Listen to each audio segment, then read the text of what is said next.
Hello, and welcome to episode 514 of Prog Review. And today, you have to use your imagination. It's Lost in the Ghostlight by Tim Bowness. Or is it Bowness? Bowness? Well, I'm going with the old Bowie rule, you know, Bowie knife. So I'm going to say Bowness. Do you know what I really hate? Do you know what really gets stuck in my craw? Do you know what really gets up my nose? When people say, will you review my album? Oh, go on, Darren, review my album. Usually it's Sprouts that do it, you know, these people that, you know, they have their bands and they're kind of unsigned and that, and, you know, they've recorded it in their basement. I'm being very unfair. Because I'm one of those recordists myself. I'm a effing hypocrite. But I get a lot of people approach me and say, "Don't," and I go, and I politely decline. So, well, I don't really take unsolicited requests, you know. So, because basically, I don't want to break and smash their dreams before them. Because you know what I'm like. I'm a bit of a tough nut to please, aren't I? You know me. Seen it all. Jaded, cynical, twisted, nasty. You know, this is why you come back. This is why you come back. Well, anyway, I got a message via the Facebook, because you get various messages via Facebook. You don't just get sometimes you get messages from people who aren't your friend, and they go into a folder that you don't find. But luckily, I saw this message from Tim Bowness saying, "Hey, I watch your prog review. Oh dear. Would you review my record?" Now I know this Bowness fella. You see, because he's done this No Man thing, isn't he? Him and that Stephen Weasel, they do that No Man thing, the flower mouth and all that. And then, you know, so I foolishly thought, well, you know, this could be interesting, you know, because I know he's had a few solo albums out and everyone goes on about it. Okay, I'll give it a go. I might be impressed. So I said, okay. And so, in the interests of YouTube and fairness and bias and all that stuff, I got a copy, a digital download from Inside Out Music, whatever it's called, Inside Out, is that right? Another quality product from Inside Out. And then, of course, you know, when I did my research, when I did my recon, I realised that Bowness is a co-owner of Burning Shed with Pete Chilvers. Now, I'm all right. Pete Chilvers, he follows me on the Twitter, you see. You know, so I always say good things. Something. Oh God, now I'm going to have to say good things about Bowness because, you know, my records might come with, you know, scratched. You know, if I'm too mean. So I've got to be careful here. I've got to be careful. What do I do? Sorry, I listened to it. It's called Lost in the Ghostlight. I thought, oh God. I'm going to say this. Why isn't this man as big as Stephen Wilson? Why isn't he as big as Stephen Wilson? Because it sounds the bleeding same to me. It's all those big chords. It's all those similar chords, isn't it? You know what I mean? Very similar musically to what Weasel puts out. Bowness has a voice. He's a very pleasant voice, bit samey for me, bit jazz hands. Don't know if I can get away. I asked the missus, shall I do jazz hands? Is it all right if I say is that derogatory? Because you're never sure in this age of political correctness that might be misconstrued as something else. It's a bit jazz hands, but he has a pleasant enough voice. The only problem is it's the same voice throughout the record, and so it's a bit samey. Apart from, was it "Kill the Pain That's Killing You," which they try and ramp it up a bit, and that song, that and the title track is the only where they kind of change a gear slightly. The rest of the tracks are very, very, very samey, very nice production. Like I say, big swells of keyboards. There's even Mellotronic type bits for all you prog people that get your little Prog chubby on. You know, the old, oh, oh, oh. That's me doing Mellotron. Oh. So there's a bit of that in there as well. I think it's a concept album because I looked at the JPEG of this sleeve, and there seems to be references to the songs on the sleeve of the album. So it seems to be references to. I'm thinking, this could be a concept album. This might be telling the story of somebody who was in a band, Moonshot. See, I take notice. Me. That's how you can tell I'm a good reviewer, because I actually take notice of shit. They're in a band called Moonshot, and their time's kind of passing them by, and they kind of want fame, but they don't want fame, and you know, and that's why they're lost in the ghost light. The ghost light, would that be the light around the mirror? Is that kind of a reference to that? You know, I'm thinking, oh wow, this could be. I don't know. It's not the Lamb. It's not the Lamb. There's no men with inflatable genitals on this, which is it would have pepped up a bit if it would have been, if there had been. I would have enjoyed it a lot more. But it's what we expect from our concept albums. But to be a bit more, shall I be serious for a bit? Shall I be serious for a bit? No. Yeah, I mean musically, it's very, again, it's part of that beginning. If you listen to any of Bowness's work with its solo or No Man, you can hear that musical DNA, you know, that Stephen Wilson's got. You know, it's there, it's present, it is present. You could say, was it? You could say it's very much a part of the thing. So if you come from the Wilson Porcupine Tree area, you're gonna like this. You're gonna love it. You're gonna go, wow, this is good. You're going to like it. It's not for me, but you're going to love it because you're all suckers. My issue with it is it's a bit samey in places. I just, you know, it's like, because of his style of singing and his voice, he doesn't really rock out, and so, you know, you've really got to like his voice to enjoy this kind of thing.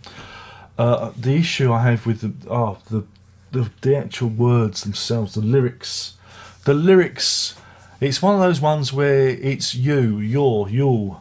He's referring to someone else. He's singing. He doesn't sing from the first person. He doesn't put himself in the character.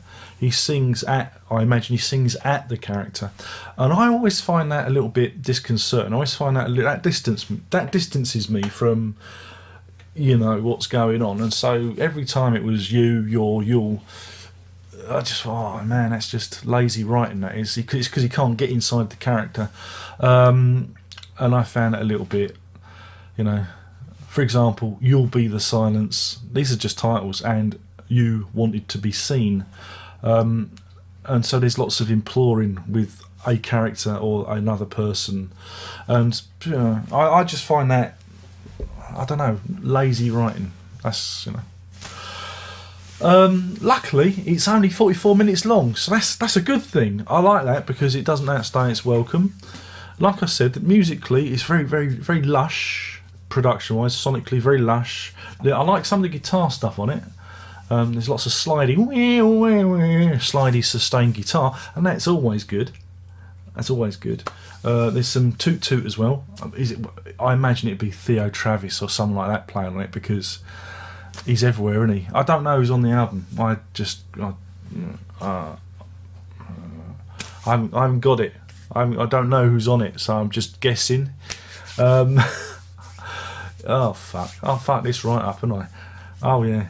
And so again, it's, you know, you've really got to love Bowness's voice. Now, there's a lot of you out there that do. I know he's very, very well respected. His albums get half decent reviews in other press. Well, they would do, wouldn't they? Because they just would do. But then it comes to me. So he's probably watched this now. He's probably thinking, you fucking cunt. You've done it again. You've done it again. Here I am. I extended the hand of friendship here, and what have you done? You've gone and taken a big, healthy prog review dump in my hands. It's just not for me. You know what I'm like. You know what I'm like. I'm a bit like that. It's nice that people are doing concept albums. I will always commend people that are brave enough to attempt a concept album. They're not easy. Remember, Americana, one of the greatest concept albums ever recorded in the 21st century.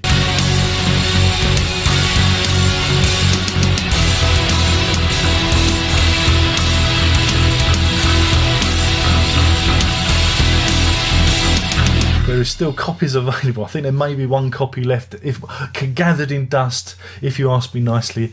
But you can get it from iTunes and Google Play and all those lovely Spotify, Deezer. Oh, you name it. I stream everywhere. Yeah, but that's just my age. It happens to you when you get older.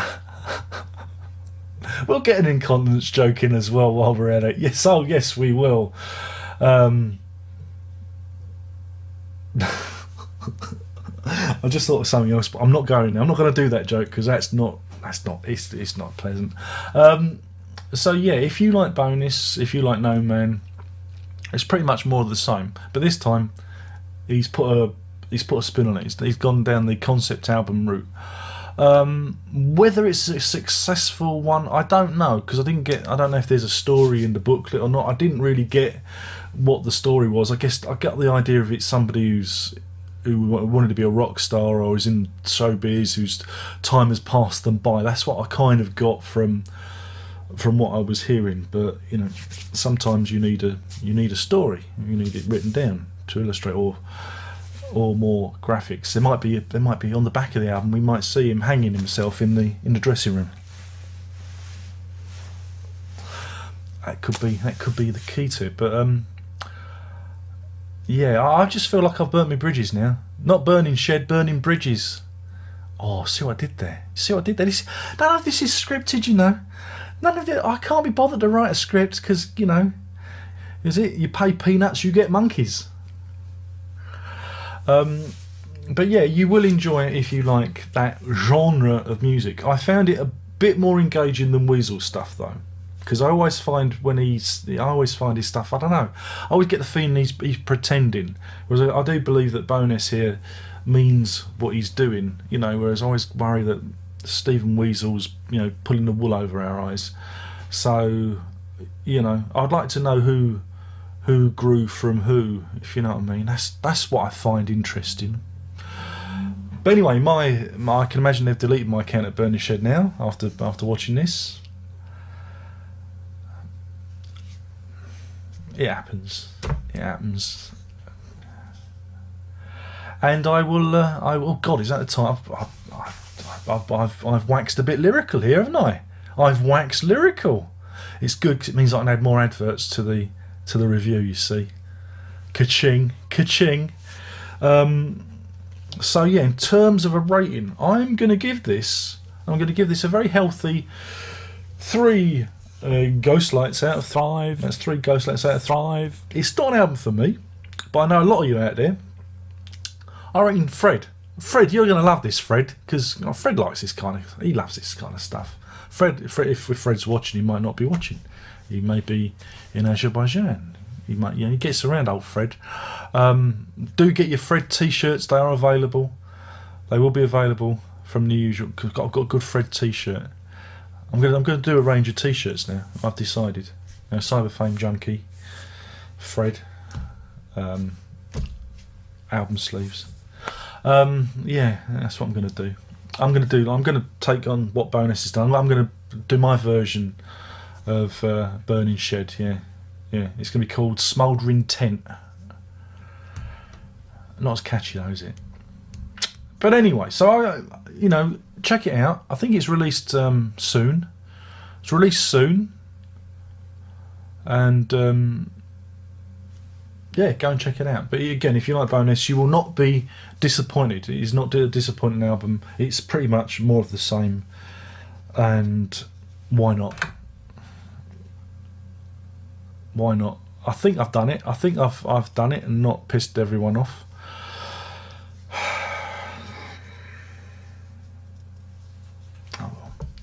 Nobody's just do this and just piss everyone off. That's what I do now.